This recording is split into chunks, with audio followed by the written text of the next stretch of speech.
Welcome sa Tinagalog Novela. Dito, matutunghayan mo ang mga kwentong puno ng misteryo, kilig, at matinding eksena. Mga istoryang hango sa imahinasyon, para sa inyong aliw at kasiyahan. Huwag kalimutang mag-like, share, at subscribe. I-click ang bell para di ka mahuli sa mga bagong kabanata. Kabanata 51. Nakaraang kabanata. Susunod na kabanata. Gitling gitling gitling. Samantala sa isang kuweba, ilang kilometro ang layo. Hey guys, pasensya na sa late haha. Isang boses ang narinig mula sa labas ng kuweba, pagkatapos ay lumitaw ang isang matangkad na lalaki na may 5 cultivators na sumusunod sa kanya sa pasukan. Sato, isusumbong ko to sa kanyang kamahalan sa final report. Sigaw ni Phil nang makita ang bagong dating. Oh, kalma ka lang, bata. Gusto ko lang pumatay ng ilang hayop muna, gusto kong kwalipikado sa pangalawang round, ayoko maging tall una na agad gaya mo hehe. Ikaw, halos sumugod si Phil sa lalaking si Sato ngunit pinigilan siya ni Prince Henry, maglaban tayo mamaya, kailangan nating umalis agad para tapusin ang plano. Ngayon mayroon tayong 12 teams, 11 dukado, at ang aking Royal Squad. Hahatiin natin sa 3 grupo na may tig 4 na squad bawat isa. 3 grupo ay lalabas ng sabay sa iba't ibang direksyon, ang ating mga target ay ang mga squad mula sa mga dukado, Evren, Stanley, Alton. Sa tingin ko, naaalala niyo ang mga portrait ng kanilang mga kinatawan na binigay namin bago nagsimula ang event, tama? Ang grupong makakita ng isa sa 3 squad na iyon ay dapat lusubin at patayin sila agad. Patayin lahat ng miyembro nila matapos siguraduhin na ligtas ang lugar, huwag mag-iwan ng saksi. May tanong ba? Kanyang kamahalan, pakidagdag din po si Sir Burton sa mga target, galing din siya sa dukado ng Alton, magalang na sabi ni Michael Tinley. Karapat-dapat talagang mamatay ang bayag na to, sige, ang grupong makakita sa squad ng Burton ay papatayin din sila. Sabi ng report ko, 2 lang ang kasama ni si Sir Burton, magiging maliit na abala lang yun. Kung wala na kayong ibang tanong, umusad tayo. At tandaan, tahimik at epektibo. Lahat ay tumango, at pagkatapos ng ilang minuto sa pamamahagi ng mga squad sa 3 grupo, sila ay humiwalay at tumalon palabas ng kuweba. Sa ganitong paraan, 3 maliliit ngunit veteranong hukbo ang nagsimula sa isang misyon kahit hindi nila alam kung gaano ito kalaki. Gitling gitling gitling. Lord Chad, pakimarkahan ang susunod nating daraanan, pero tandaan po, 3 na lang kami, isang lalaki na mukhang nasa 50 taon ang edad ang yumuko. Alam ko ang ibig mong sabihin. Pero paano tayo magwi-withdraw kung may 17th oras pa bago matapos ang event? Gusto mo ba mabuhay akong may kahihiyan sa buong buhay ko? Ako, si Chad Alton, ay hindi duwag. Sabi ni Chad at hinampas ang mukha ng lalaki. Ginoo, pwede mong sisiin ang kaharian ng Bolivar, nakikita ng lahat ang sitwasyon natin, sino ang manggahas magsalita ng masama tungkol sa inyo. Panasa ng matandang lalaki ang dugo sa kanyang bibig at yumuko muli. Isang lalaki na nasa kanyang 30 taon na may isang braso ang yumuko rin, Ginoo, kinain ng hayop ang braso ko at ang nakatatandang kapatid ko ay wala ng lakas para ipagtanggol ang sarili sa panibagong atake. Kung manatili pa tayo dito, baka hindi na tayo makalabas. Pakiutusan po kaming umatras sa isa sa mga gate agad. Tama, mas mahalaga ang buhay ninyo kaysa kahit ano, sabi ng matandang lalaki. Kulot. Gusto kong alisin ang kahihiyan ng pagkatalo kay Caesar sa pamamagitan ng pag-abot sa mas mataas na ranggo sa 8 Kingdoms Tournament. Dinig ni Chad ang ngipin niya at nagpatuloy. Sige, huminga kayo ng malalim, magsisimula tayong bumalik sa gate pagkalipas ng kaunting sandali. Sa sandaling iyon, narinig niya ang, hahaha, hindi niyo magagawa iyon.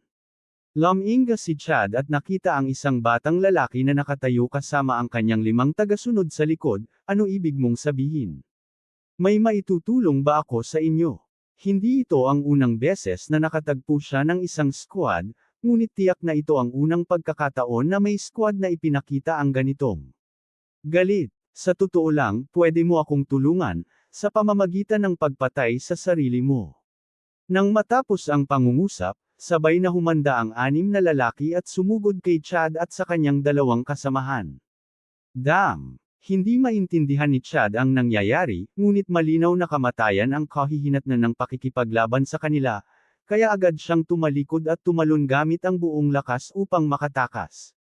Ang kanyang 2 kasamahan ay hindi na nag-atubiling tumalon sa iba't ibang direksyon upang lituhin ang mga umaatake. Ngunit nagulat sila nang may isang buong squad na hamarang sa bawat isa, ganap na napalibutan ang lugar. Ikaw, naalala ko kayo. Galing kayo sa Dolivar. Hindi, ikaw mismo ang prinsipe ng kaharian ng Dolivar. Ano ba ang gusto mo sa akin? Laban ito sa mga patakaran. Sa wakas, naramdaman ni Chad ang tunay na panganib sa buhay at nagsimulang sumigaw. Patakaran. Hahaha, bakit hindi nyo lang tingnan ang paligid? Tinuturo ni Prince Henry ang isang direksyon. Nang dahan-daang lumingon si Chad, nakita niya kung ano ang tinuturo ni Henry, patay na ang kanyang mga tagasunod, uloy wala na. Dapat ang isang mabuting leader ay managot sa kanyang mga tagasunod. Ngumiti si Henry at sabay na humugot ng armas ang kanyang mga tagasunod at inatake si Chad Alton, agad na natapos ang kanyang kapalaran. Sok alternasyon kung alam ko lang na magiging ganito kadali, hindi na namin hinihintay pang magtipon ang lahat ng aming team, 2 team sa bawat grupo ay sapat na, bulong ni Prince Henry.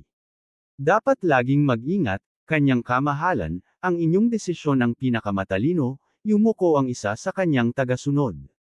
Ang natitirang 3 squad ay sumunod matapos nilang sunugin ang 3 katawan, ano na ngayon, kanyang kamahalan. Siyempre, ipagpapatuloy natin ang paghahanap, baka maswerte tayong makakita ng isa pang target. Haha, siguro hindi na tayo bibigyan ng pagkakataon ng ibang 2 grupo, sigurado akong patay na ang iba pang target. Umalis tayo. Hindi na nagpatumpik-tampok pa si Prince Henry at nagbigay ng utos, naghiwa-hiwalay ang 4 na division ng kaunting distansya upang hindi magkaakit ng atensyon at nagpatuloy pahilaga. Gitling-gitling-gitling. Malayo sa lahat, sa kaharian ng itim na araw ang Bradley Military Institution, sa harapang bakuran ng House 207. Nakaupo si Robin sa kanyang upuan, nakaharap sa kalangitan at nakapikit, habang si Zara, na unti-unting nagiging dalagang babae, ay nakaupo sa damuhan sa tabi niya at gumuguhit ng mga talisman para sa susunod na buwan, ngunit tumigil siya sa pagguhit ng isang bilog at tiningala si Robin, Kuya, iniisip mo pa ba si Caesar?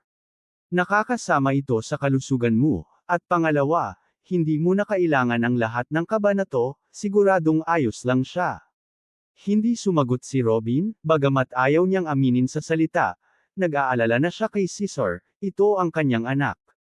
Kahit gaano siya katalikod o kahigpit sa kanya, pinalaki niya si Caesar mula sa isang maliit na sanggol hanggang sa lamaking lalaki, siya ang nag-alaga, nagpalit ng damit, nagpakain, at nagprotekta sa kanya. Si Caesar ang naging kanyang kanang kamay noong siya ay tumanda, siya ang nagpapakain, nagprotekta, at sumusuporta sa kanya sa bawat galaw. May masamang kutob sa kanyang puso mula nang marinig niya ang tungkol sa 8 Kingdoms Cycle, baka may kinalaman ito sa batas ng katotohanan. O baka kutob lang ito ng isang nag-aalalang ama. Sa madaling salita, wala siyang gana para mag-research, iniwanan niya lahat ng iba pang bagay at nagsimula lang mag-training para palakasin ang sarili, at sa maikling panahon mula nang umalis sina Pian at Theo, umabot na siya sa pinakamataas ng 2nd antas. Kuya, bakit hindi ka magsimula ng bagong research? Iyon ang makakaapekto sa'yo. Tama ka, matagal na. Mula nang matapos ko ang Perfect Wind Law, panahon na para mag-focus sa iba. Kaya nga ako buhay, Zara, naabot mo na ang 6 na antas, sabihin mo sa akin, aling pangunahing batas ang gusto mong pag-aralan. Sa wakas, lumingon si Robin sa mukha ni Zara, ang nawawalang sigla ay unti-unting bumabalik sa kanyang mga mata sa tuwing nabanggit ang paksa. Hindi ko alam, wala akong espesyal na hiling, ipagkakatiwala ko sa iyo ang pagpili. Gigil na sagot ni Zara. Oh, matalinong babae, ganito, pipiliin ko ang pinakamainam para sa iyo. Ngumiti si Robin at muling tumingin sa kalangitan, nag-isip ng halos 1 oras, at biglang tumingin muli kay Zara at tanong, Hey, gusto mo bang lumaki ng isa pang braso para sa iyong kuya? Please subscribe Tinagalog Novela. Maraming salamat po. Kabanata 52. Sa loob ng hunting event area. Haya. Ungol sumigaw sa sakit ang rhinoceros at umatras ng ilang hakbang, pero mukhang hindi naman ito gaanong nasaktan. Ito ay isang level 11 na halimaw na dalubhasa sa depensa.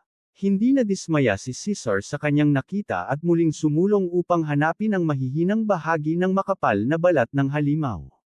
3 araw na lamang ang natitira, ilang oras na lang bago ang huling 7 at ito na marahil ang huling pagkakataon na makipaglaban sa ganitong lebel ng halimaw. Kailangan niyang gamitin ito ng mabuti. Ngunit nang ihanda na niyang ihagis ang kanyang susunod na atake, narinig niya ang isang boses mula sa likod. Shock alternasyon ng malas natin, ang unang target na team na nakita natin ay sa maliit na basura na ito, at mukhang mag-isa pa siya. Hindi na bago kay Caesar na makasalubong ang ibang teams dito, kaya una niyang binaliwala ang boses. Ngunit tumigil siya sa pag-atake at mabilis na lumingon nang marinig ang salitang, target. Alam ng malaking rhinoceros ang lakas ng atakeng muntik na nitong tamaan, kaya sinamantala ang pagkakataon at mabilis na umatras, sinusubukang makatakas. Binaliwala ito ni Caesar, dahil hindi siya kulang sa mga token mula sa halimaw, naghahanap lang siya ng karanasan, mabilis niyang sinaliksik ang mga bagong dating at nakita ang isang binata na mukhang 18 taong gulang na nakatayo sa likod niya kasama ang 5 kasamang veteranong mandirigma. Malinaw na sila ay isang buong squad na hindi pa nasasaktan mula simula ng event. Nagkulay ang noo ni Caesar, may problema ba? Ang problema ay hindi ka sapat bilang pampaganya. Sa alternasyon ikaw, patayin mo siya at magpatuloy tayo sa ating landas. Utos ng hindi kilalang binata sa isa sa kanyang mga kasamahan, na agad na umatake gamit ang kanyang broadsword. Hindi alam ni Caesar ang nangyayari, pero malinaw na sinusubukan ng squad na ito na patayin siya, at hindi ito blanko lang na banta. Walang dahilan para alamin pa. Ipinakita ni Caesar ang kanyang buong aura at itinaas ang kanyang halberd upang harapin ang paparating na atake. Nang magtagpo ang dalawa, namangha si Caesar, kung ang lakas ng atake, ang anggulo, o ang intensyon ng pagpatay ay sinasabing ang taong ito ay isang elite sa mga elite, nakipaglaban na sa hindi mabilang na labanan upang makamit ang lakas na ito, marahil mas malakas pa siya kaysa sa henyo na dapat ay sumusunod sa kanya. Ngunit mas nagulat ang umaatake, ang atakeng iyon ay nilayo na hatiin si Caesar sa dalawa sa isang hampas. Ngunit sa umpisa, nagkapantay sila ng ilang segundo, at pagkatapos ay unti-unting nangingibabaw si Caesar. Hanggang sa huli, ibinaba niya ang kanyang halberd ng tuluyan, itulak ang umaatake patungo sa kalapit na puno na parang bomba, ang buhay o kamatayan niya ay hindi alam. Aikit ng mata ng binatang nanguna, mukhang matigas ang ulo mo gaya ng sinasabi sa restaurant night, hindi ka basta-basta mamamatay, no? Ayos lang pero kalimutan mong makalabas dito ng buhay. Nang matapos niya, sinala niya ang dalawa sa kanyang mga kasamahan na sumulong. Hindi na nag-abala si Caesar sa kanila, pagkatapos niyang alisin ang unang tao, inilaan niya ang buong atensyon sa paligid niya. Napakataas ng kanyang sense of danger dahil sa pamumuhay kasama ng mga halimaw buong buhay niya. Sa katunayan, napansin niya ang 3 iba pang squad na nakalatag sa paligid niya, siya ay naambush. Apas ang squad, lahat ba kayo narito para patayin ako? Parang flattered naman ako, pero gusto kong malaman, saan nanggagaling ang lakas ng loob ninyo? Dahil sa bilang ba? Hahaha bata, hindi masama. Hindi na nakapagtataka kung bakit gustong patayin siya ni Michael sa anumang paraan. Mukhang hindi ka maganda ang kalagayan, Zika. Nagkubli kami ng maayos para hulihin siya kapag susubukang makatakas, paano niya kami nakita? Dahan-dahan nang lumalabas ang mga tao mula sa lahat ng panig, at sa lalong madaling panahon, bumuo sila ng isang bilog na may diameter na 40 metro sa paligid ni Caesar. Bakit lahat kayo nagpakita? Huwag kayong umatake, napagkasunduan namin na ang aking squad lang ang mag-atake kung makita namin ang isa sa mga target na mag-isa. Sigaw ni Zika, simula ng hunting event, hindi pa siya nakapatay ng kahit isang halimaw at marahil ito lamang ang kanyang pagkakataon na makatulong. Nagkulay ang noo ni Caesar, bakit sa tingin niyo mag-isa ako? Alam naming pumasok ka kasama lang ang dalawang alipin sa ika-9 na level, at ngayon nakatayo ka rito ng mag-isa, sinasabi mo ba na pinaghiwalay mo ang iyong maliit na team? Sa totoo lang, oo. Gusto niyo bang makita sila? Nagsimulang ngumiti ng bahagya si Caesar. Haha, mukhang nabaliw ka nang malapit ka nang mamatay, bakit ka tumigil? Sige, pawiin mo na siya sa kanyang pagdurusa. Itinuro ni Zika sa dalawang kasamahan niya, na mabilis na sumulong gamit ang kanilang mga sandata, malinaw na parehong veterano at handang umatake ng direkta. Kung ganoon, ituturing kong pahintulot ang iyong sagot. Isang napakabuyang aura ng puti sa noo ni Caesar ang nagsimulang magliwanag ng matindi. Ang distansya sa pagitan ng mga mandirigma at ni Caesar ay mabilis na lumiit ngunit hindi siya gumalaw, inilaan niya ang lahat ng kanyang lakas sa pagpapalakas ng aura. 20 metro, 15 metro, 10 metro, 5 metro. Isa sa dalawang tao ay tumalon sa hangin upang atakihin ang ulo ni Caesar mula sa itaas, habang ang isa ay nagpasya na umatake mula sa gilid, ngunit hindi pa gumalaw si Caesar. Nagsimulang ngumiti ang ibang nanunood, naghihintay sa sandali kung kailan hahatiin ni Caesar sa 4 na bahagi. Ngunit isang kakaibang pangyayari ang naganap. Ang tumalon mula sa itaas ay hindi bumaba gamit ang broadsword sa ulo ni Caesar gaya ng inaasahan, kundi lumampas sa kanya at nagpatuloy sa paglipad. At ang isa pang umatake mula sa gilid, ang kanyang espada ay nawala nang siya 1 metro na lamang ang layo kay Caesar. Daang-daang tanong at paghihintay ang damaloy sa isip ng lahat ng naroroon, maging sa mga veterano o sa 4 na ganap na henyo, walang makahanap ng sagot. Ngunit mabilis lumitaw ang mga sagot. Ang veteranong umatake mula sa itaas ay nahulog 2 metro sa likod ni Caesar, ngunit hindi buo.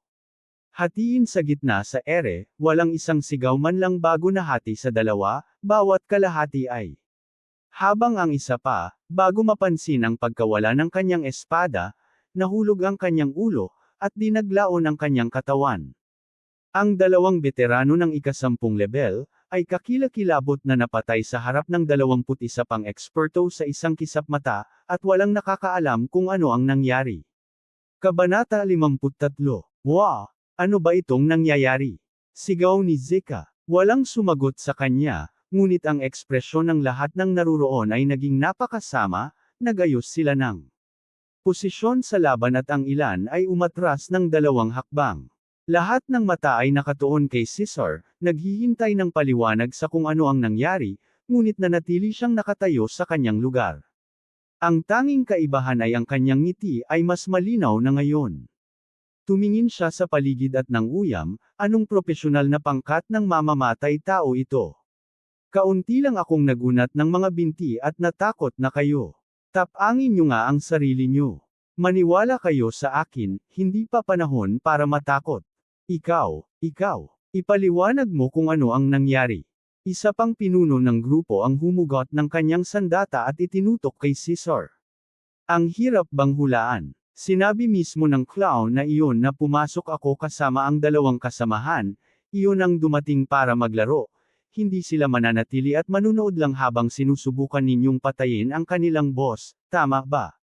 Itinaas ni Caesar ang balikat.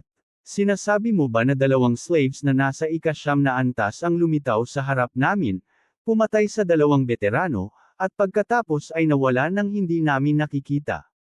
Akala mo ba kami mga tanga? Sumabog ang galit ni Zika. Nawala na ang 3 niyang tauhan nang hindi pa man niya alam kung paano. Iyon nga ang nangyari. Gusto mo pa ba ng isa pang pagkakataon para mas maingat kayong magmasid? Ipadala ang huling 2 ninyo. Hahaha, tumawa ng malakas si Caesar at pagkatapos ay pumutok ang daliri niya ng 2 beses. Arg! 2 malalakas na sigaw mula sa 2 magkaibang direksyon, 2 veterano ang agad na pinasok ang puso at namatay kaagad. Ito ay masama, mag-ingat. Simulan ang defensive formation. Sigaw ni Garnin, isa sa 4 na henyo, parang baliw. Nagsimulang bumuo ang natitirang 19 na katao ng maliit na bilog sa paligid ni Caesar na may diameter na 15 metro, bawat isa ay nagbabantay sa likuran ng isa't isa. Ahem, guys, mukhang nakalimutan niyo ang isang mahalagang bagay, sabi ni Caesar na may halong tawa. Shut up! Akala mo ba laro ito? Sabihan mo ang mga kasamahan mo na umalis agad, kung hindi patayin ka namin. Iyon ang nakalimutan niyo. Masyado kayong abala sa aking mga kasamahan kaya nakalimutan niyo ang kanilang boss. Akala niyo ba ako ay baboy na naghihintay patayin? Insulto yan para sa aking sarili. Tumawa ng malakas si Caesar, pagkatapos ay ipinasok ang isang halberd sa tabi niya at pumikit. Mula sa bawat selula ng kanyang katawan ay sumiklab ang puting apoy at kumalat. Sa isang kisap mata, ang apoy ay umabot sa 7 metro sa bawat direksyon mula kay Caesar, halos huminto lamang isang talampakan ang layo sa kanila. Pagkatapos ay binuksan ni Caesar ang kanyang mga mata at sumigaw, "Sino man sa inyo ang tunay na lalaki, lumapit ka sa akin." Isa, dalawa, walang lumapit. Sa katunayan, ang ilan sa kanila ay nagsimulang umatras, kahit na may distansya pa sa pagitan ng siege circle at apoy, hindi matiis ang tindi ng init. Yan ba, apoy? Anong apoy ito? Anong secondary law ito? Arg, hindi ko matiis, babalik ako. Isa sa kanila ang hindi matiis ang init at ilang hakbang pabalik, ngunit hindi pa iyon sapat, kaya tumalon siya pabalik ng buong lakas para makaligtas sa init, ngunit sa sandaling nakalabas sa circle, tumindi ang kanyang sigaw at pagkatapos ay huminto. Namatay siya. Damn it! Magtiis lang, init lang iyan. Nang mapagtanto ng natitira na ang taong lumabas sa bilog ay hinabol at pinatay, lalo silang nataranta. Garnin, Sheldon, Carmi, nakita nyo na ba ang ganitong apoy? Sigaw ni Zika. Panipi tuldok tuldok tuldok. Hindi kasama ang fire path, hindi pa namin nakita ang secondary law na ganito kalakas sa kahit anong path. Ang hitsura ng natitira pang 18 ay lalong napakapangit sa bawat sandali. Ipagkaysa nyo ang sarili nyo, hindi kailangan matakot. Isa lang naman ang nasa 9 na antas, kung aatake tayo, mapapatay natin siya ng madali. That's right, sino ang magboluntaryo na atakehin siya? 3 lang ang kailangan nyo para baliwalain ang apoy at atakehin. Ito ay isang walang saysay na banta, hindi kayo papatayin ng apoy. Sigaw ni Carmi, ngunit walang sumagot. Kung ayaw niyang isakripisyo ang kanyang mga kasamahan, paano magre-react ang natira? Isa pang sigaw, isa pang veterano sa kanila ang nabiktima ng mga assassins, ngunit sa pagkakataong ito, nakatayo siya sa gitna nila. Ang patay na lalaki ay nahulog sa lupa na may mahaba na daga sa kanyang leeg, at muli, walang bakas ng umaatake. Ito ay masama, hindi natin pwedeng manatili dito. Sigaw ni Garnin ng malakas, para silang nakaupo lang na target, naghihintay ng kanilang sunod. Si Caesar, na tahimik na nanunood, ay nagsalita sa wakas, "Sa palagay ko mas alam nyo na ang inyong sitwasyon ngayon, pinapayuhan ko kayong huwag gumawa ng galaw.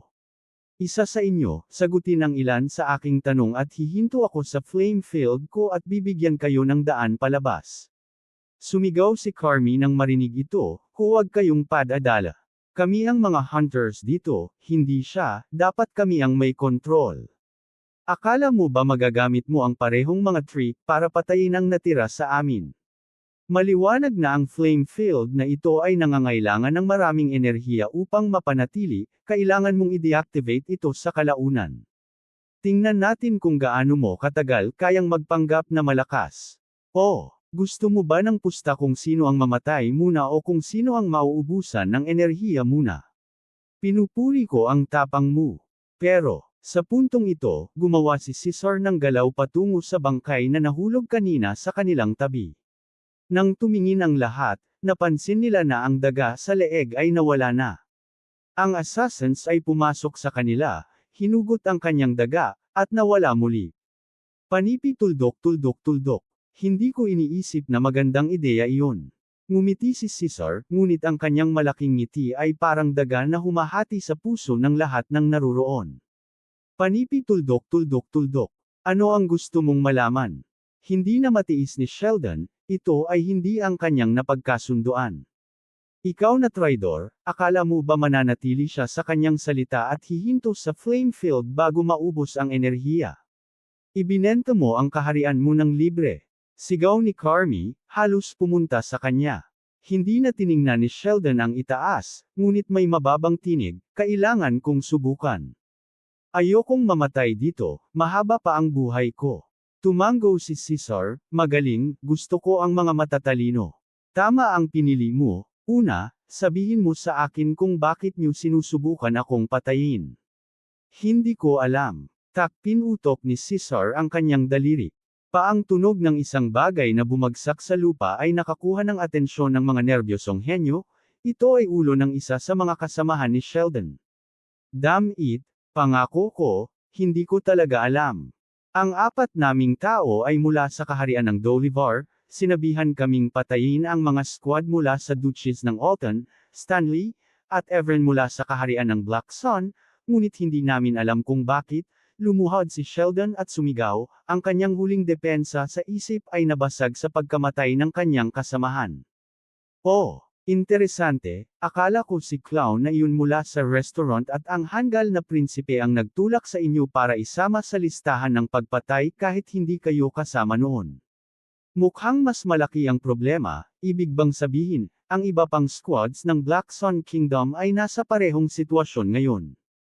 Sa katunayan, ang clown na tinutukoy mo ay si Michael Tinley, siya at si Prinsipe Henry nga ang nagpasya na isama kayo sa listahan ng pagpatay kahit hindi kayo nakalista noon. Tungkol naman sa iba pang squads ng Alton, Stanley, at Evern, sila rin ay nasa parehong sitwasyon, malamang na ang tatlong squads ay napatay na, at halos lahat ng squad mula Dolivar ay nagsama-sama upang hanapin sila. Si Sheldon ay nakatingin sa lupa, hindi na matano ang natira sa kanyang mga kasamahan. Oh, ibig sabihin, hindi kayo ang huling dumating para patayin ako. Salamat sa impormasyon. Tumango si Caesar, pagkatapos ay nawala ang flame field sa paligid niya. Isa sa mga kasamahan ni Sheldon ay agad na sumugod kay Caesar, itinutulak ang kanyang mahabang sibat sa leeg ni Caesar. Ngunit sinalubong ng puting apoy na halberd na pinutol ang shaft ng sibat sa kalahati at pagkatapos ay bumaba, hinati ang lalaki mula balikat hanggang hita. Bawat kalahati ay nahulog sa magkabilang panig, ang apoy ay patuloy na nagliliyab, at ang amoy ng inihaw na laman ay mabilis na kumalat sa hangin. Ngayon, patay na ang flame field tulad ng ipinangako, at ngayon ay may pagkakataon kayong gawin ang gusto nyo, lumapit kayo at baka may pagkakataon kayong makalabas ng buhay. Hindi ko iiwan ang lahat ng saya sa dalawang iyon. Sigaw ni Caesar at nagposisyon sa depensa sa gitna ng bilog, napapalibutan ng 17 level 10 veterans at henyo. Kabanata 54. Si Caesar ay nakaupo sa ilalim ng isa sa malalaking puno, nakabuka ang kanyang pulang mata, basa ng dugo ang kanyang buhok, at dumadaloy ang malagkit na pulang likido mula sa kanyang ilong patungo sa kanyang pantalon. Hindi malinaw kung kaninong dugo ito. Isang napakatinding labanan ang naganap. Nang matapos ang lahat, nakahanap siya ng puno at naupo rito, tila wala sa sarili. Ito ang unang pagkakataon na pumatay si Caesar ng tao, at ito ay isang ganap na massacre. Pagkalipas ng ilang minuto, naibalik niya ang maayos na paghinga at ipinikit ang mata sandali sa posisyong meditasyon. Samantala, sina Theo at Pian ay mahinahon na nag-iipon ng 24 na bangkay sa isang malaking tumpok at binura ang mga bakas at iba pang palatandaan ng labanan. Hindi nagbago ang ekspresyon ni Theo, nanatiling malamig ang mukha niya, parang ang nangyari ilang minuto lang ang nakalipas ay bahagi lang ng kanyang pang-araw-araw na buhay, walang anumang kahalagahan. Si Pian naman ay nagkatikip ang mukha, pero pareho nilang alam na ayos lang siya. Ang batang ito ay nakasaksi sa mas matinding massacre, isa kung saan nawasak ang sariling pamilya niya. Nang lumapit si Pian kay Caesar upang hilahin ang bangkay na walang ulo malapit sa kanya, binuksan ni Caesar ang kanyang mga mata at iniabot ang kanyang kamay upang hawakan ang bangkay. Bago pa makapagsalita si Pian, punutin ni Caesar ang isang piraso ng tela mula sa manggas ng bangkay at dahan-daang sinimulang panasan ang kanyang mukha, pagkatapos ay nagbigay ng senadoryas kay Pian na dalhin ang bangkay at ipagpatuloy ang ginagawa. Tumingin siya sa lugar ng krimen, pinagninilayan ang mga nangyari kanina.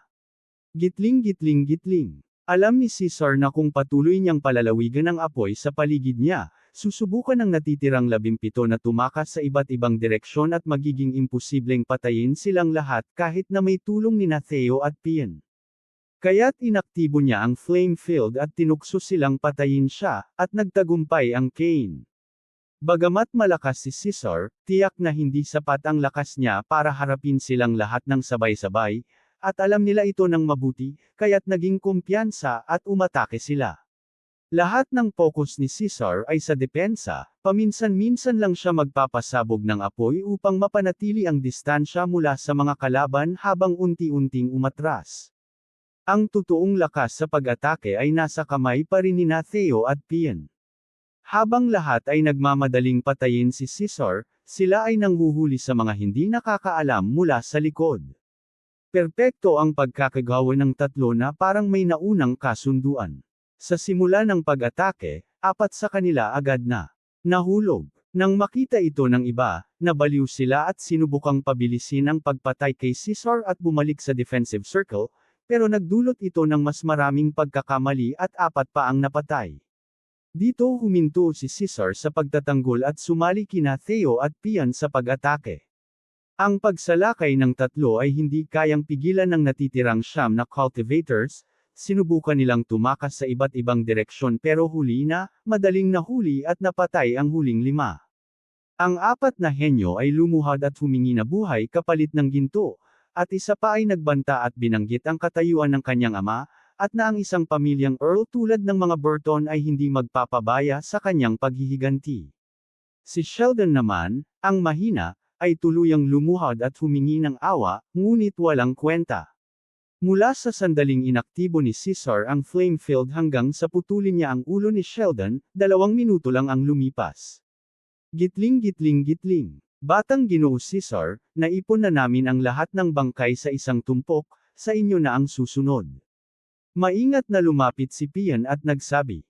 Tumango si Cesar, pagkatapos ay iniikot ang kamay, lumabas ang isang maliit na puting bola ng apoy at bumagsak sa tumpok ng mga bangkay, at tahimik itong sinunog. 3 nanunood sa eksena habang nawawala ang kanilang mga kalaban hanggang sa tuluyan ng magsalita si Cesar. Ang nangyari ngayon ay manatili sa atin 3 lamang. Kung lalabas ang balita, masasaksihan natin ang isang tunay na sakuna, nasa loob pa rin tayo ng teritoryo ng kaaway. Tumango ang 2 at hindi nagsalita. Hindi na kailangan pang maghiwa-hiwalay at maghanap ng hayop ng mag-isa. Dapat manatili tayo ng magkakasama, narinig niyo ang sarili niyo, baka makasalubong tayo ng isa pang grupo tulad nito, at kung sa susunod ay swertehin tayo, hindi ibig sabihin ay mauulit ang tagumpay.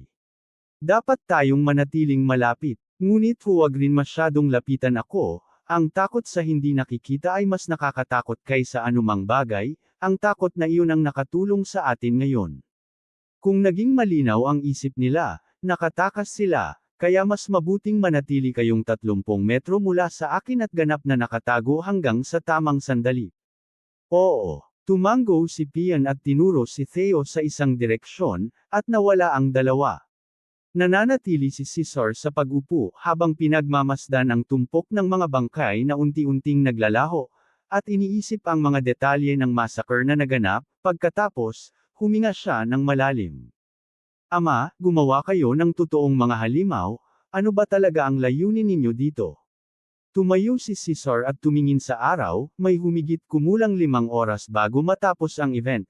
Ang pinakamalapit na gate ay kalahating oras sa silangan, at ang gate ng Black Sun ay 5 oras sa timog. Pipiliin ko ba ang mas maikling ruta para iwas abala? Hindi, baka may mga nakatatanda ng Bolivar na gumawa ng paraan para arestuhin ako kung lalapit ako sa ibang gate. Ang tanging gate na kontrolado ng mga eksperto ng Black Sun ang ligtas na madaanan. Ngunit malayo ang distansya at baka makasalubong ng ibang squad, at baka hindi gumana ang parehong senaryo ng labanan.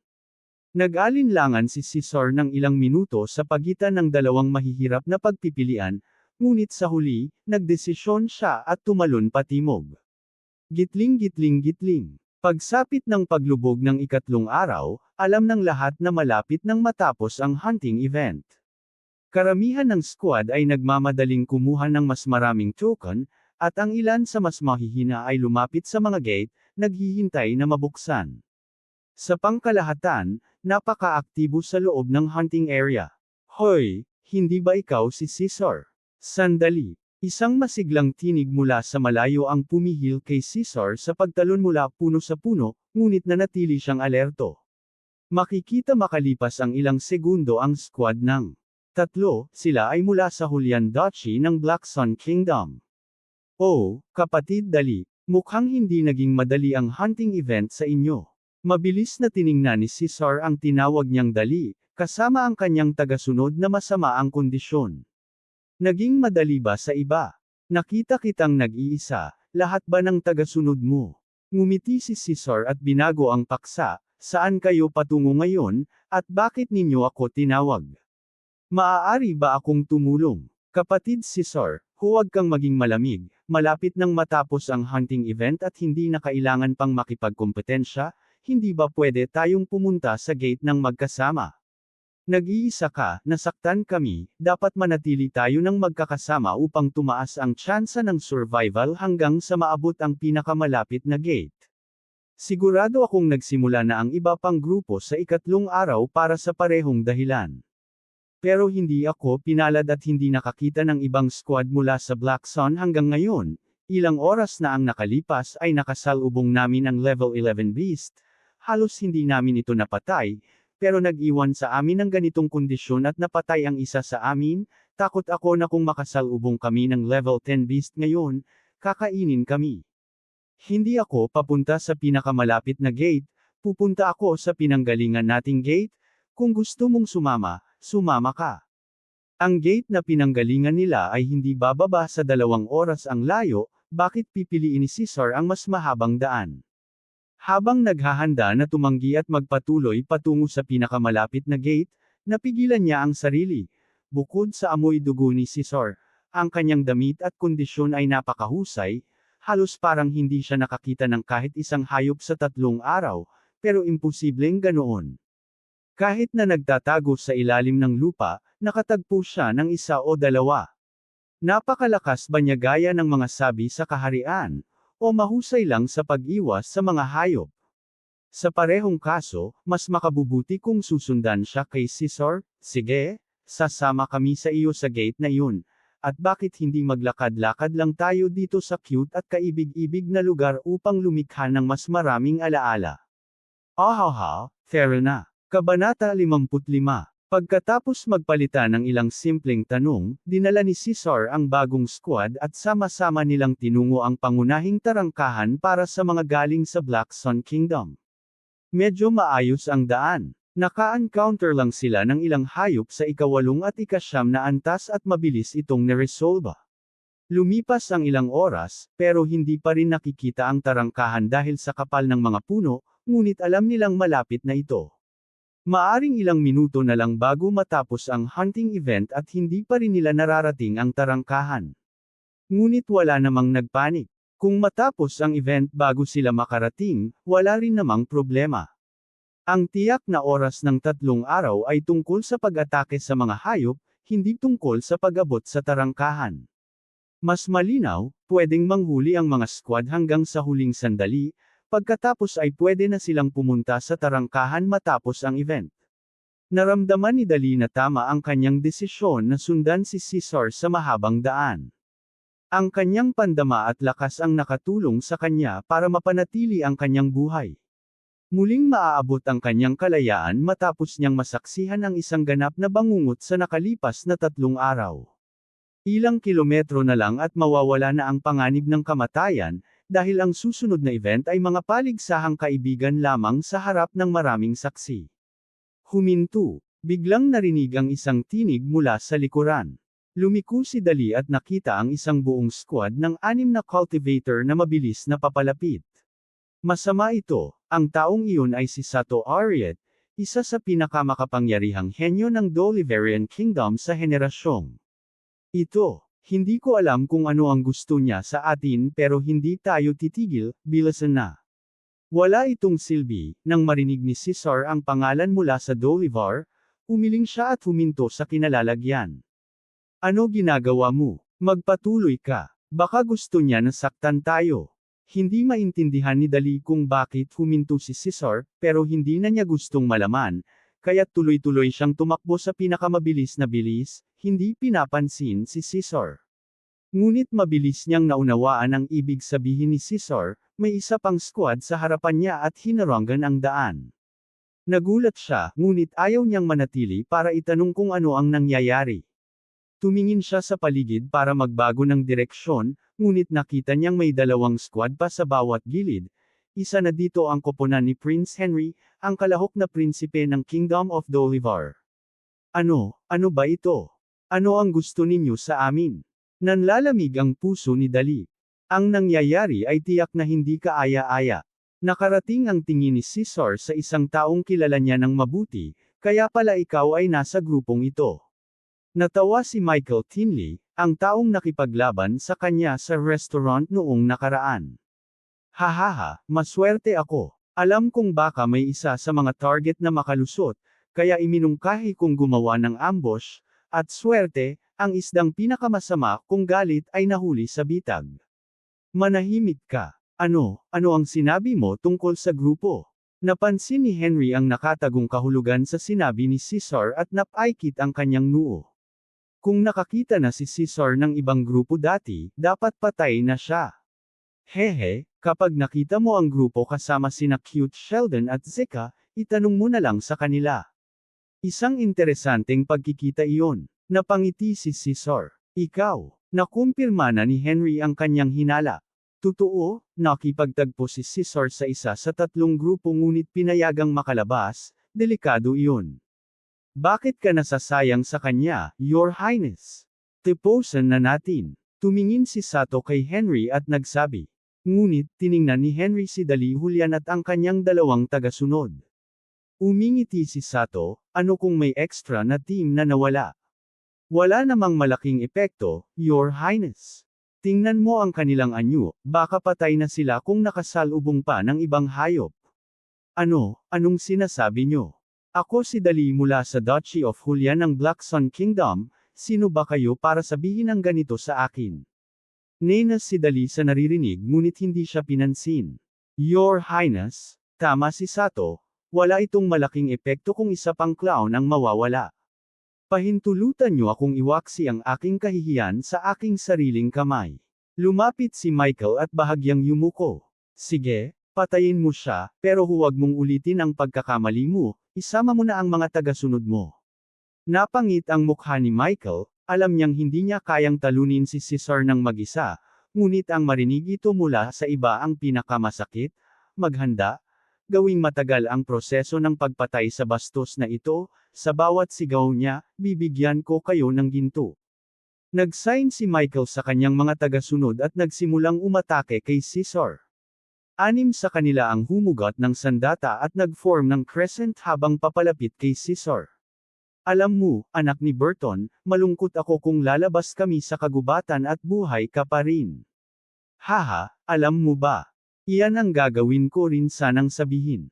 Napatawa si Cesar at hinawakan ang kanyang tiyan. Ha! Nagulat si Michael, ngunit agad na nagalit, inggit ka ba sa akin? Tumalon si Michael sa hangin at tumulak kay Cesar habang ang natitirang tagasunod niya ay sabay-sabay umatake mula sa iba't ibang direksyon. Ngunit napangiti si Cesar, at ang kanyang mga mata ay nagsimulang magningning ng puti. Sa isang iglap, ang paligid niya ay napuno ng malaking puting apoy na may 7 metro sa bawat direksyon. Nang pumasok sa hangin si Michael, napansin ang panganib, ngunit huli na. Pumasok siya sa apoy. Mula sa sandaling pumasok siya sa apoy hanggang sa marating ang lupa, hindi pa lumilipas ang 1 segundo, ngunit sumigaw siya ng napakatindi. Pagkatapos ay bumagsak sa lupa at mabilis na lumabas sa apoy. Ngunit hindi siya lumabas ng ganon. Ang lumabas ay isang humanoid na uling na umiiyak sa sakit. Ang apoy ay nasusunog sa kanya kahit na hindi siya tumagal sa loob ng 2 segundo. Ang natitirang tagasunod ni Michael ay huminto at umatras matapos makita ang epekto ng apoy, at lumapit upang tingnan ang kanilang leader. Ngunit hindi pa rin nangyari ang gusto nila, tumalon si Caesar mula sa gitna ng apoy upang mabilis na maabot ang 2 sa 5 tagasunod.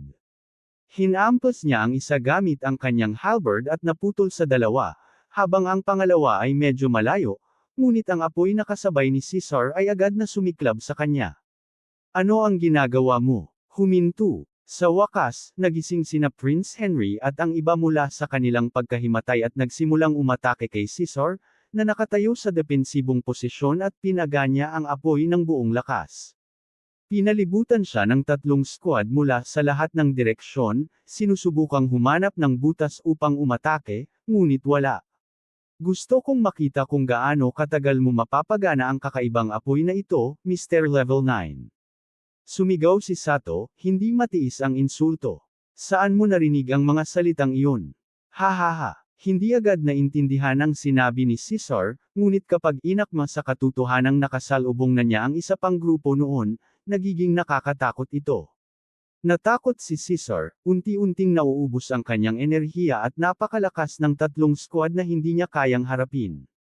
Kaya ang tanging paraan, na palagi niyang ginagamit, ay ang psikolohikal na aspeto. Marahil kung matatakot niya sila ng kaunti, tatakbo sila at iiwan siya. Hindi, imposibleng nagsisinungaling ka. Sigaw ni Henry, habang hindi tinatanggal ang tingin kay Caesar. Michael, ayos ka ba? Makakabangon ka ba? Ngunit walang tugon. Nagsisinungaling. Huwag mo akong lagyan ng salita, wala akong sinabi. Sige, tingnan niyo ang kaibigan mo at ang kanyang mga lalaki. Tumawa ng malakas si Caesar. Sa unang pagkakataon, nagsimulang tumingin ang 3 squad sa lugar kung saan nahulog si Michael Tinley, ngunit ang kanilang nakita ay nagpang-inig sa kanila at may ilang umatras. 4 na dagwang ulo ang maayos na inilagay sa tabi-tabi, mga ulo lamang. Wala ng katawan. Ito ang mga ulo ni Michael Tinley at ng 3 natitirang tagasunod niya. Ang hitsura ng 4 na ulo ay nakakatakot, sa madaling salita. Ang paligid ay biglang tumigil, tila nag-freeze ang lahat sa loob ng 1 segundo. May mga tao na nakatingin ng namamangha, sinusubukang intindihin kung ano ang nangyari, at may ilan namang nagpapakita ng takot, habang ang iba ay hindi pa rin maunawaan ang nangyayari, tila nawalan ng malay ang kanilang isipan sa nakita. Ano ito? Si Prince Henry ang unang nag-react, at ang reaksyong iyon ay ang 2 hakbang niyang pag-atres. Hindi gaanong malapit si Michael Tinley sa kanya, pero kilala niya ito at madalas nilang ginugol ang oras na magkasama. Ngayon, makita siyang ganito. Hindi sumagot si Caesar, bagkus ay nag-focus sa pag-scan sa natitirang mga kaaway gamit ang kanyang mata sa huling pagkakataon, bago pumilipit ang kanyang noo. Ang grupong ito ay mas malakas kaysa sa grupo na kanyang winasak kanina. Lalo na ang 5 tagasunod ng prinsipe, kahit sino sa kanila ay kayang makipaglaban sa isang level 11 ng matagal, sila ay mga elite sa mga elite. Ngunit pagod na si Caesar, pagkatapos niyang labanan ang naunang grupo. At maglakbay ng mabilis ng 5 sunod-sunod na oras habang lumalaban sa mga hayop, halos maubos na ang kanyang enerhiya. Kung gagamitin niya ang parehong taktika upang talunin silang lahat, malamang na mabibigo siya. Ang pinakamainam na senaryo ay manalo siya, ngunit 2 o 3 sa kanila ay makakatakas. Kahit sila ang unang umatake sa kanya, at kahit sanay si Caesar na gumawa ng kung ano ang gusto niya, alam niyang hindi magandang iwan ang mga saksi sa isang massacre sa mga anak ng mga duke, lalo na sa isang prinsipe.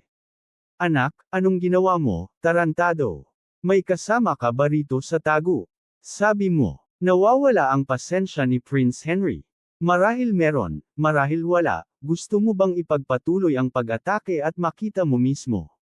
Pakinggan mo, ayokong masangkot sa pagpatay sa isang prinsipe mula sa Dolivar habang nasa iyong lupain pa rin ako, samantalahin mo ang limitadong kabutihang loob ko, dalhin mo ang iyong mga tauhan at tumakas na habang maaari pa, wika ni Caesar ng kalmado. Si Caesar, level 9 pa rin, ay nakaharap sa 18 malalakas na kaaway at nagbabanta sa kanila, ngunit walang tumawa. Hindi na rin kailangang tanungin pa ang kapalaran ng grupo ni Sheldon at ng kanyang mga kasama, malinaw na kung ano ang nangyari sa kanila. Kahit si Dali ay natakot, kahit na nasa panig siya ni Caesar. Hindi ko alam kung ano ang nangyayari rito, pero hindi mo ako matatakot para tumakas at siguradong hindi mo magagawa ulit ang murang try kong iyon, ipaparami namin kayo dito. Protektahan ang bawat isa at ihanda ang sarili upang talunin siya. Galit na sigaw ni Prince Henry. Pumilipot ang noo ni Caesar, hindi nahuli ng tarantadong iyon ang Kane. Ilang segundo na lang bago maubos ang kanyang enerhiya at mawala ang flame field, ilang segundo na lang bago magsimula ang massacre na hindi alam ang resulta. Mahigpit na hinawakan ni Caesar ang kanyang halberd at naghandang lumaban, sina Theo at Payon sa mga puno ay kinuha ang kanilang mga armas. Sa pagkakataong ito, hindi gagana ang psychological tricks at assassination, isang bukas na laban, 3 laban sa 18. Anong nangyayari rito? Nang maabot ang pinakamataas na antas ng tensyon, isang tinig ang dumating mula sa silangan. Lahat ay lumingon sa tunog at nakita ang isang grupo ng 13 cultivators na papalapit. Your Highness Prince Alfred, masayang sigaw ni Dali nang makita ang pinuno ng grupo. Siya ang participant prince ng Black Sun Kingdom kasama ang mga miyembro ng iba pang dukato ng kaharian. Sa loob ng ilang segundo, dumating si Alfred at mabilis na sinuri ang paligid. Dali Julian, Caesar Burton, anong nangyayari? Nakakita kami ng malaking puting apoy malapit dito kaya nagtungo kami para tingnan, ayos ba kayo? Pinapanood din ni Caesar ang grupong dumating, lahat sila ay nasugatan. May ilan na malubha, halos delikado ang buhay, ngunit 13 pa rin sila. Kasama si Dali at ang kanyang 2 tagasunod, ang kabuuang bilang ay 16. Kung mapipigilan nila ng kaunti ang kaaway, madali na nilang malalampasan ito kasama sina Theo at Pien. Umuusbong sa isip ni Caesar ang napakaraming plano kung ano ang gagawin. Kabanata 57. Narito na sila. Ang unang batch ng ating kabataan ay papalapit. Biglang sumigaw ang isang kalagitnaang lalaki na nakatayo sa itaas ng gate ng Black Sun. Nang marinig ito ng lahat, mabilis silang iniwan ang kanilang ginagawa at lumapit upang salubungin ang mga bagong dating. Ang kapaligiran sa paligsahan at lalo na sa Pangangaso ay kakaiba at nakakabahala para sa lahat sa kanila. Sa katunayan, handa na sila sa mental na aspeto na walang sinumang kabataan nila ang makakalabas. Bagaman ito ay maituturing na napakatanghang kilos mula kay Dolivar at isang hayagang deklarasyon ng digmaan laban sa kaharian ng Black Sun, batay sa kanilang kilos mula sa simula, tila ito ay posible. Nang makita ng lahat ang isang grupo na may hindi hihigit sa 20 tao, sila'y natuwa, ngunit agad rin itong nawala. Ang mga miyembro ng grupo ay mukha pa lang ay parang kakalabas lang sa isang sakuna. Lahat sila ay pagod at sugatan, ang ilan ay may paylay pa. Ang ilan ay galit, at ang ilan naman ay labis na nalungkot habang nagdadalamati sa kanilang mga nasawing kapatid.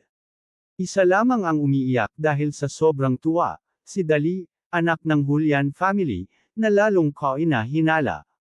Pagkalipas ng ilang segundo, tumawid ang grupo sa gate. Binubuo ang grupo ng 19 na tao, 6 dito ay henyo at ang iba ay mga tagasunod. Ang ratio ng mga tagasunod sa kanilang mga henyo ay, kakilakilabot. Lumapit ang mga nakatatandang miyembro ng bawat dukado sa kanilang sariling henyo. Nandoon rin si Billy, huminga siya ng maluwag at lumapit kay Caesar upang suriin ang kanyang kalagayan. Sinuri muna ni Prince William ang mga miyembro ng grupo, pagkatapos ay lumapit sa kanyang nakababatang kapatid, Alfred, ito ba ang mga nakatagpo mo? Kumusta ang iba? Hindi ko iniisip na may natira pa maliban sa mga kasama ko, kuya. Umiling si Alfred. Anong ibig mong sabihin sa hindi ko iniisip? May natira ba o wala? Napakunot ang noo ni William, hindi ito simpleng pahayag. Ang maari kong matiyak lang, namatay ang squad ni Octavia at ni Steve. Una naming nakita ang katawan nila sa lungga ng isang Heavenly Mountain Lion. Si Steve naman, nagkataon lang na nakalampas ako habang ang kanyang squad ay nakikipaglaban sa isang higanteng tree snake. Natulungan ko silang patayin ito, pero siya ay napo-aysan bago pa man ako dumating at namatay kaagad, isa lamang sa kanyang tagasunod ang aking nailigtas. Itinuturo ni Alfred ang isa sa grupo. Namutla ang mukha ng mga lalaki mula sa dalawang dukado nang marinig ang nakakalungkot na balita. Sumigaw ang isang matandang lalaki, "Oh, putang ina, papatayin ako ng patriarka dahil hindi ko naibigay kay Steve ang mas mahusay na tagasunod." Pagkatapos ay tumingin siya sa nailigtas na tagasunod, "At ikaw, gago, patay na ang iyong master at nagtatapang ka pang bumalik." At direkta niyang pinatay ang tagasunod sa harap ng lahat. Walang nakapansin sa pagpatay sa alipin, sa halip, isang matandang lalaki ang lumapit kay Alfred, "Your Highness, nasaan si Andrew Alton? Kumpirmado mo lang ang dalawa, pero sabi mo may natira pa, anong ibig mong sabihin?" "Tama, wala rin ang lalaki mula sa aking pamilya. Ito ang pinuno ng misyon mula sa Duchy of Evern. Nasa akin rin. Your Highness, bakit mo sinabi na patay sila?" Umiiyak ang isang kalagitnaang lalaki. Itinaas ni Prince William ang kamay, "Hayaan natin ang nakababatang kapatid kung ipaliwanag. Naghahanap ako sa kanila ng maraming oras ngayon ngunit may nangyari na kakaiba sa aking pagkikita kina Caesar at Dali, at nagdulot ito ng hinala sa akin tungkol sa pagkawalan ng iba," paliwanag ni Alfred. "Anong nangyari?" tanungin si Caesar. Nang subukan ko siyang tanungin, tumanggi siyang magsalita dahil tayo ay nasa mapanganib na lugar. Umiling si Alfred. Lahat ng mata ay tumingin sa batang lalaki na nakatayo sa tabi ni Billy Burton. Lumapit ang isa sa mga lalaki ng pamilya Evren at inilagay ang kamay sa balikat ni Caesar, halata ang galit at balak pumatay. "Magsalita ka, bata, sabihin mo na ang lahat." Hindi sumagot si Caesar, tanging iwinilis lamang niya ang kanyang mga mata patungo sa mga gatekeeper na nakatingin sa kanila na may ngiti. Naiintindihan ng lahat ang intensyon ni Caesar, maliban kay Mordred Evren na hawak pa rin ang balikat ni Caesar, bulag sa galit, "Ginagago mo ba ako?" Itinaas niya ang kabilang kamay at halos hampasin ang mukha ni Caesar, pero mabilis na hamarang si Billy at inilagay ang sarili sa harap niya. Si Mordred ay level 21 Saint. Din, mabilis na nakapag-stabilize at sumigaw, "Nakalimutan mo ang iyong lugar dito, Burton bastard." Halos sumugod siya kay Billy, pero lumapit ang isang matandang lalaki mula sa pamilya Evren at hinawakan siya, ulong sa kanyang tainga, "Kalma lang, baka ang batang ito ay may nakikitang lihim na hindi pwedeng ibunyag sa publiko." Lumapit si Prince William at dalawang hakbang na lumapit, "Lahat kayo, huminahon."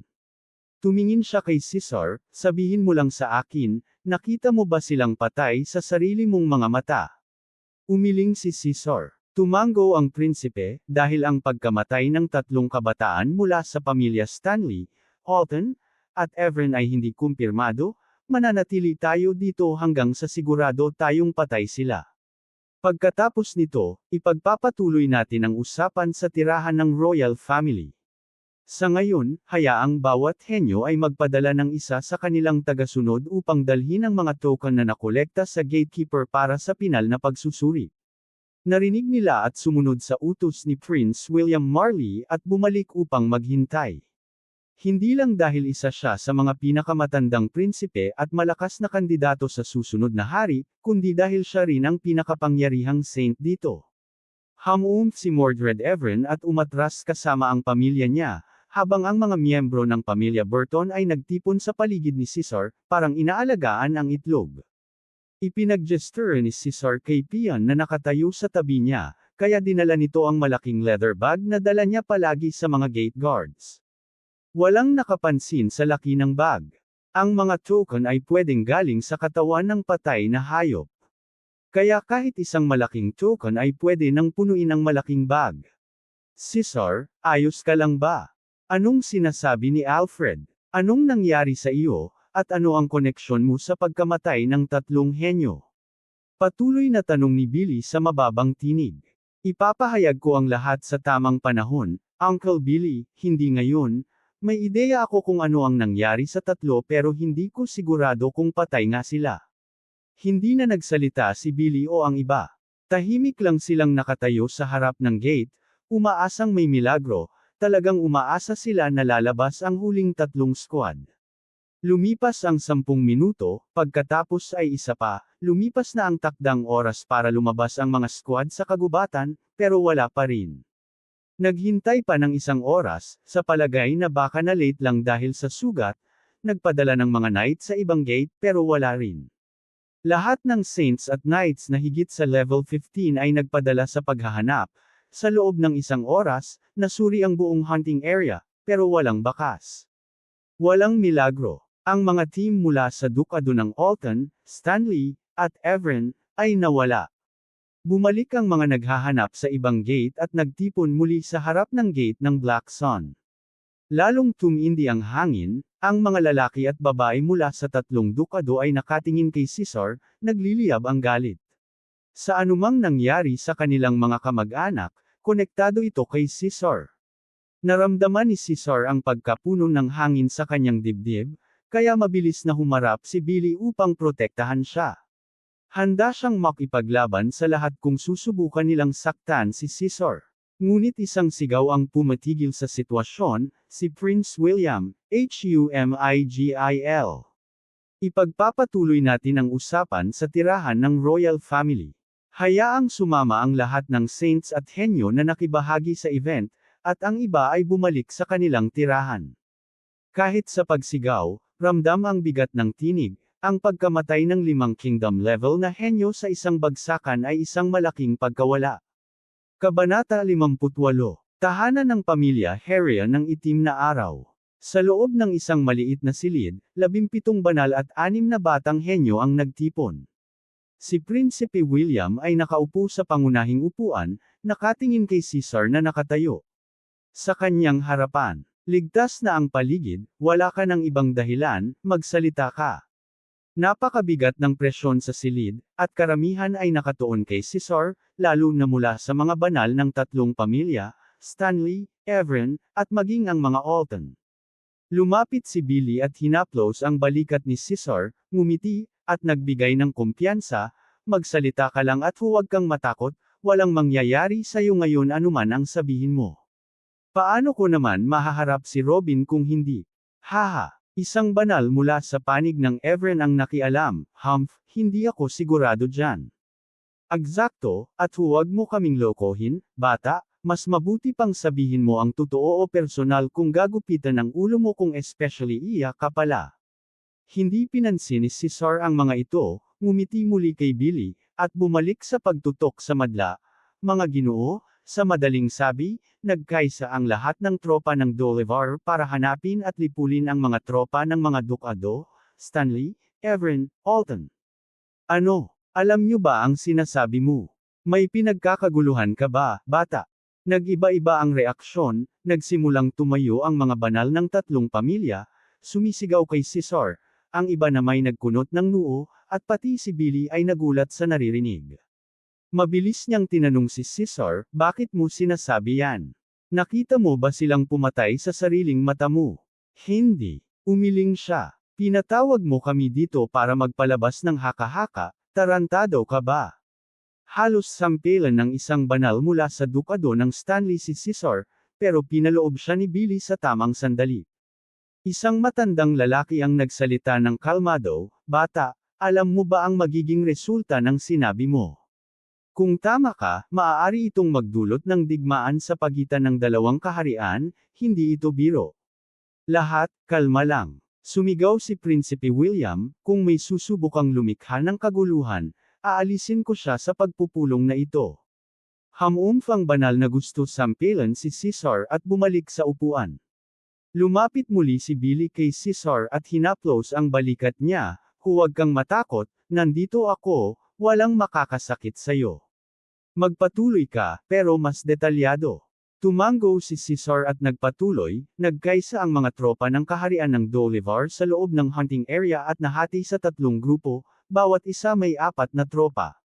Lumabas sila noong huling araw ng event para patayin ang mga mula sa 3 Dukado na binanggit ko. At paano mo nalaman iyon? Tanong ni William.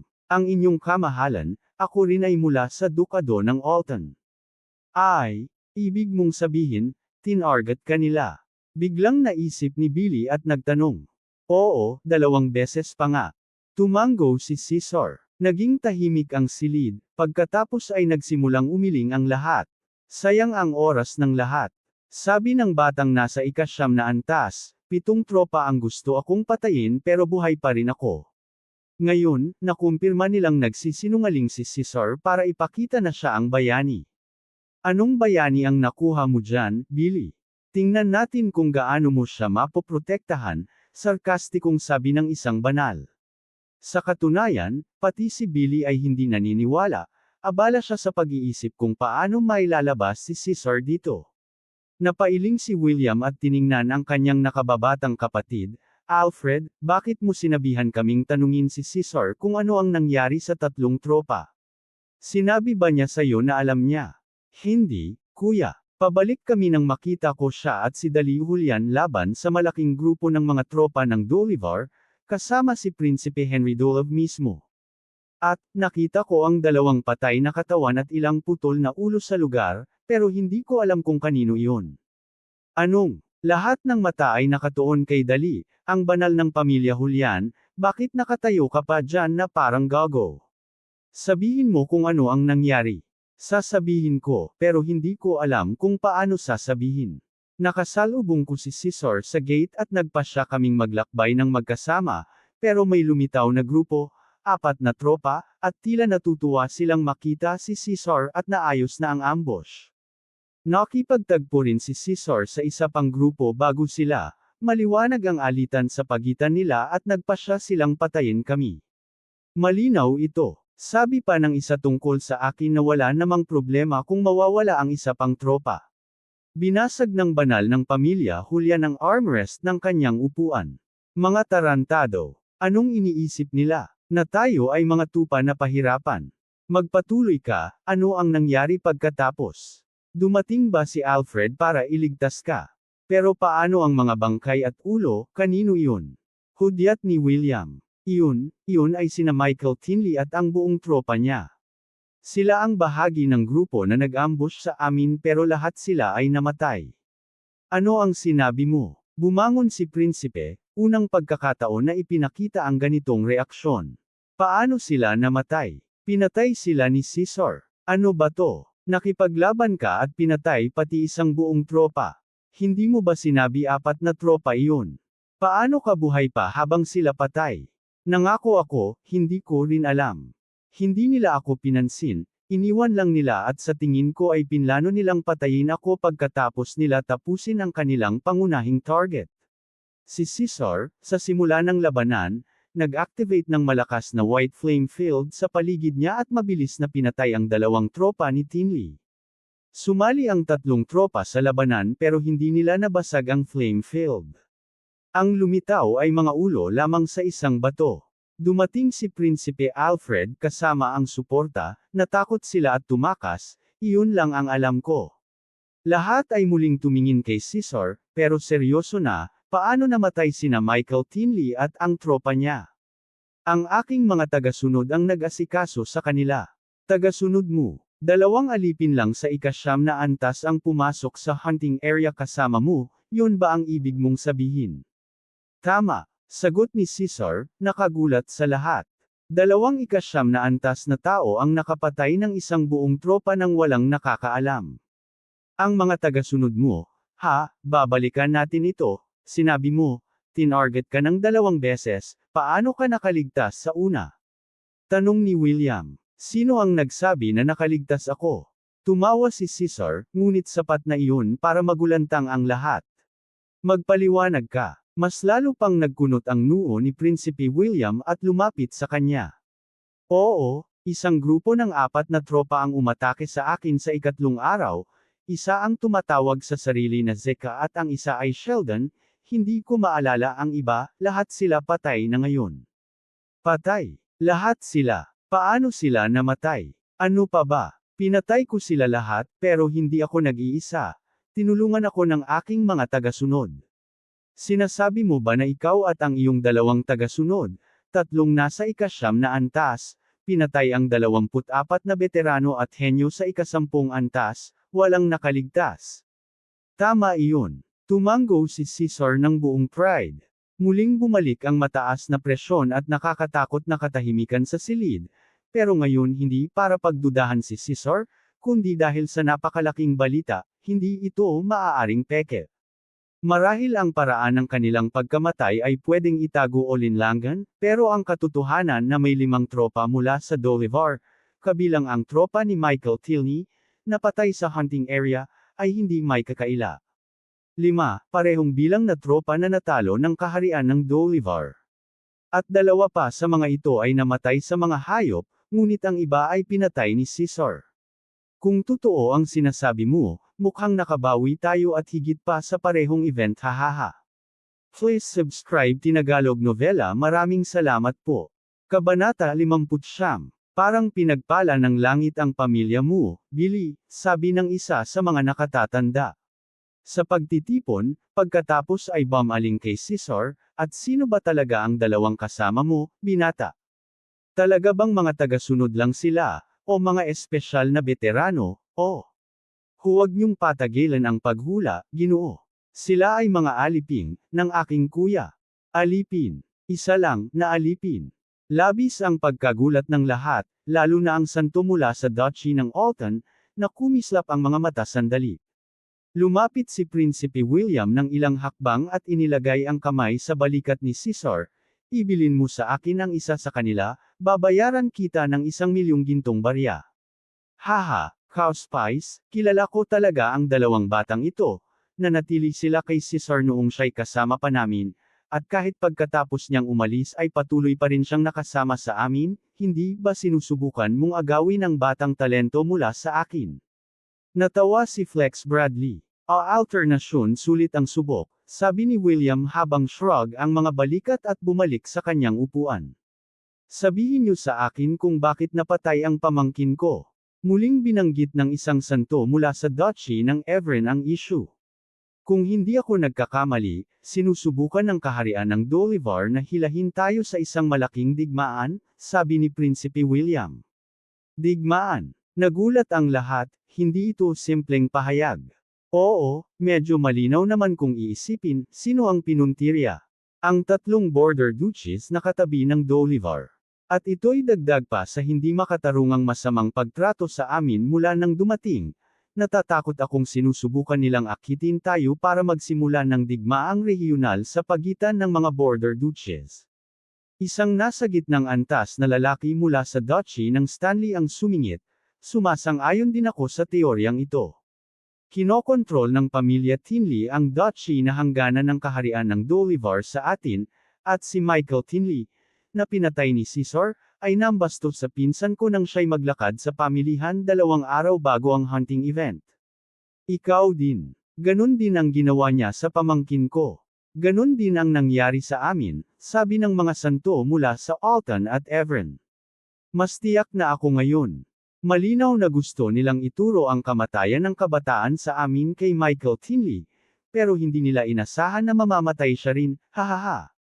Tumawa ng malakas si Felix Bradley. Hindi inisip ni Felix ang damdamin ng mga kaanak ng namatay. Lahat ng naruroon ay mga santo na nabuhay ng daan-daang taon at hindi pinapansin ang buhay o kamatayan ng mga itinuturing nilang bata pa lamang, ang naaalala lang nila ay ang kanilang galit sa pakiramdam na minamaliit ang kanilang pamilya. Hindi ba nila pwedeng atakihin tayo kung gusto nila? Bakit kailangan pang paligiran ito? Hindi napigil ang tanungin ni Caesar. Tumawa si Felix, politikal ka pa rin, bata. Noon, ang mundo natin ay hinati sa daan-daang maliliit na naglalaban-laban na kaharian at tribo, at sa loob ng libu-libong taon, natunaw at pinagsama-sama ang mga ito hanggang sa nabuo ang kasalukuyang 8 na kaharian at 4 na imperyo.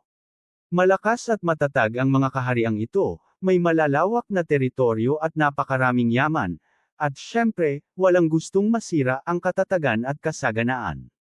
Kaya gumawa sila ng ilang kasunduan at alyansa, pati na rin ng mga batas para ayusin ang ugnayan sa labas, para hindi bumalik ang panahon ng digmaan. Kabilang sa mga batas na ito ay ang, walang digmaan ang pwedeng simulan ng walang matibay na dahilan. Kung may personal na alitan ang mga maharlika na humantong sa digmaan sa pagitan ng mga kaharian, dapat ayusin nila ito sa maliit na digmaan sa hangganan kung hindi maiiwasan, ngunit hindi humihingi ng tulong sa royal family, anuman ang kalalabasan. Tingnan mo ang maliit mong kaibigan na alipin, Pian Camden. Personal kong sinaliksik siya, patawad, natuklasan kong siya ay anak ng isang baron mula sa kalapit na kaharian ng Lying Water. Pinuksa ng Marquis Rufus mula sa kaharian ng Black Sun ang kanyang pamilya, nakuha ang lahat, lupa, kababaihan, kayamanan, lahat.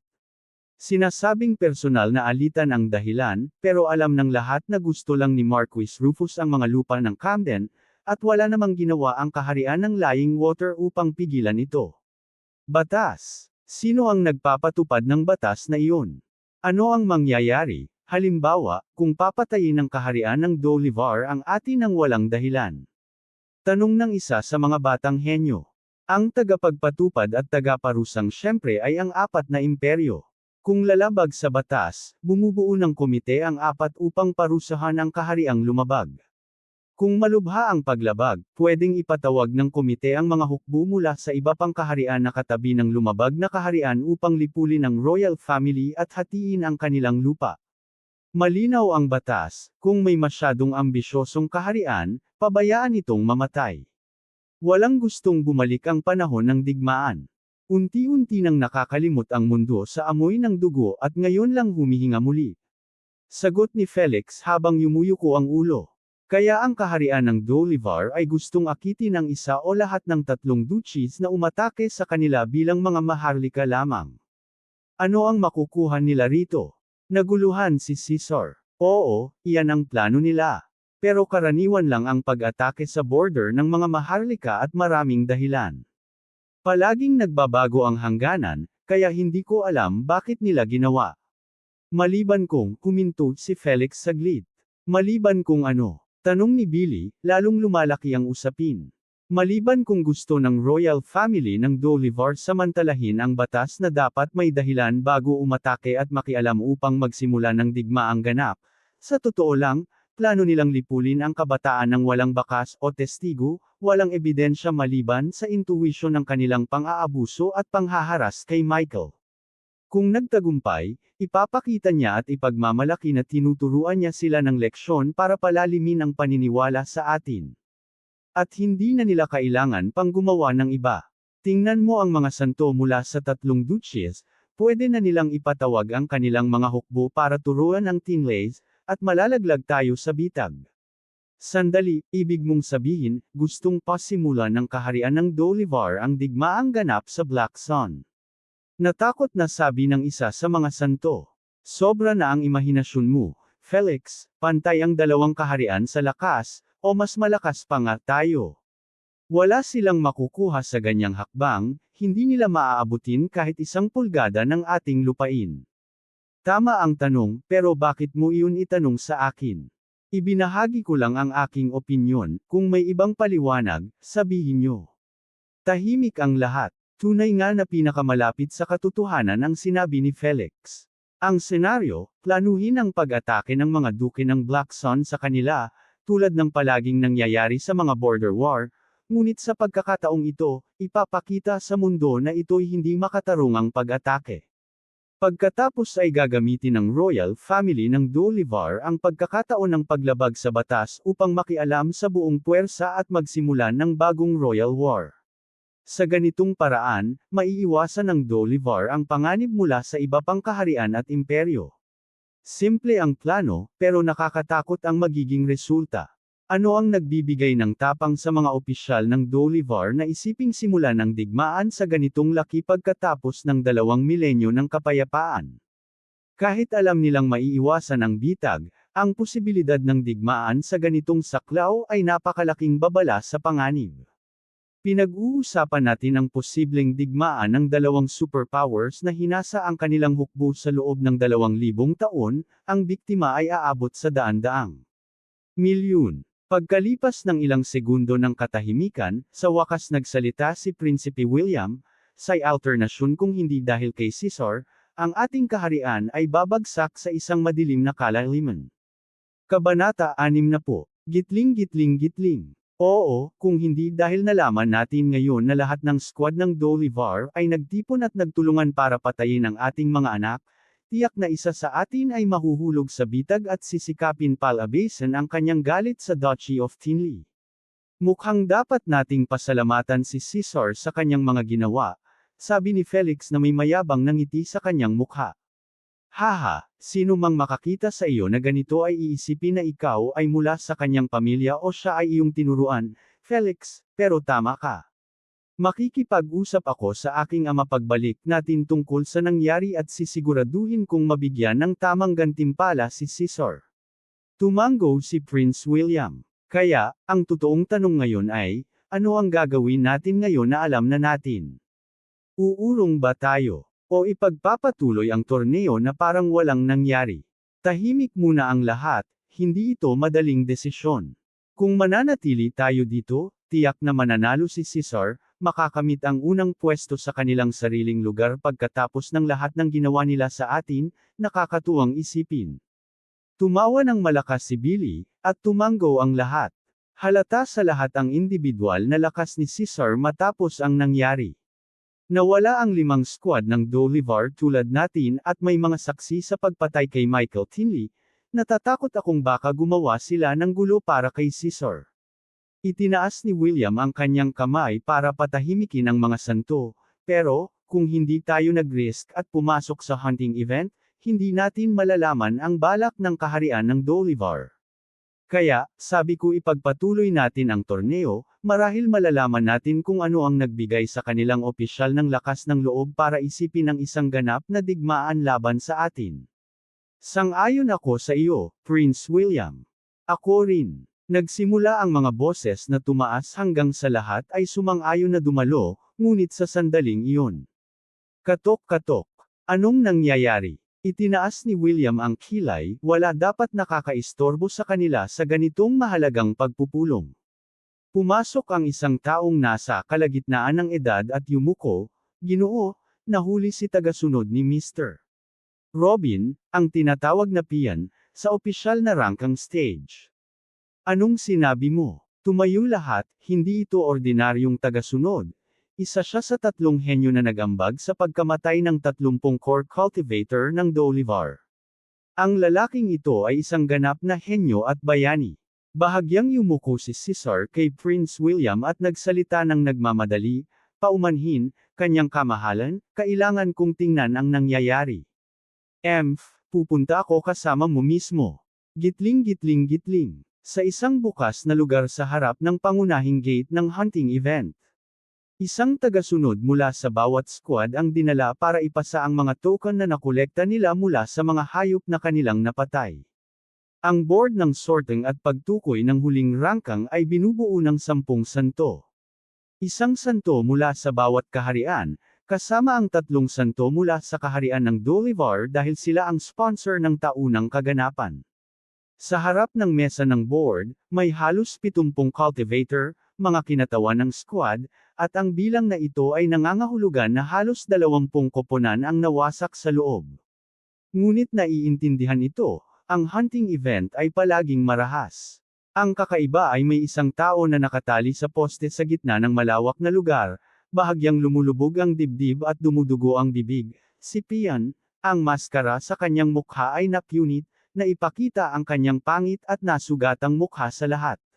Nakapaligid sa kanya ang 2 santo mula sa kaharian ng Bolivar at ilang mataas na lebel na knights. At sa harap nila ay isang santo na puno ng kahihiyan at galit ang mga mata, siya ang itinalagang santo mula sa kaharian ng Black Sun sa rangkang board.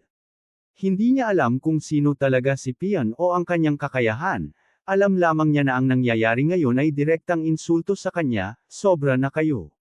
Habang nakaupo sa mesa ng board, isang santo ang nagsalita, Ang magnanakaw na ito ay dapat parusahan sa pandaraya. Siya ang pinakamalakas sa 3 santo ng Bolivar na narito. Magnanakaw. At ano ba talaga ang ninakaw niya? Isang tinig mula sa malayo ang nagpaikot ng lahat sa kanyang direksyon.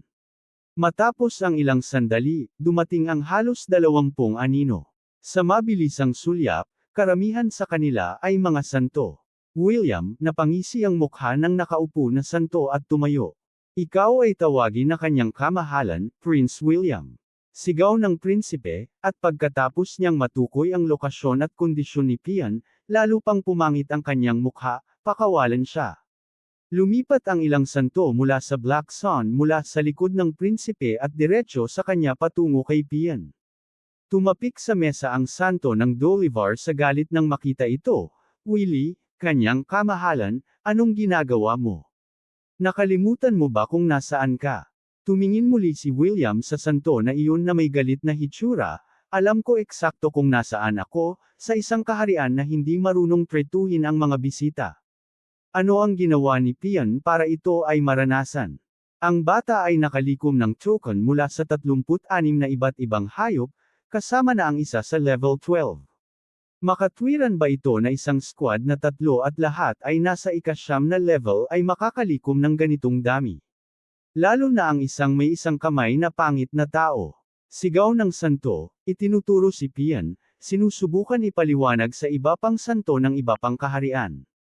Ang dami ng 36 na token, kasama ang isa level 12, nagpapabilib sa mga santo at henyo ng kaharian ng Black Sun. Oo, Prince William, hindi ito makatuwiran. Ang una sa rangkang ay nakalikom lamang ng 19 na token. Sabi ng isang santo mula sa ibang kaharian. Ano ang mungkahi mo? Sinasabi mo ba na ninakaw ni Caesar at ng kanyang mga tagasunod ang token mula sa iba pang squad? Kung ganoon, tatanggapin ko ang sinseridad ng naririto, kapwa santo, may ulat ba kayo na may nagnakaw sa inyong mga squad? Sigaw ni Billy, itinuturo ang mga santo mula sa ibang kaharian sa mesa ng board. May ulat ako na nagnakaw ang bata mula sa isa sa squad ng kaharian ng Del Ivar. Kaya isang akusasyon lang. Sinasabi kong hindi niya ginawa. Ang aking salita ay higit sa iyo. Tingnan natin kung sino ang magtatag ng kanyang kalooban ngayon. Sinabi ko, PAKAWALAN siya, linisin ang sinumang humaharang sa iyo.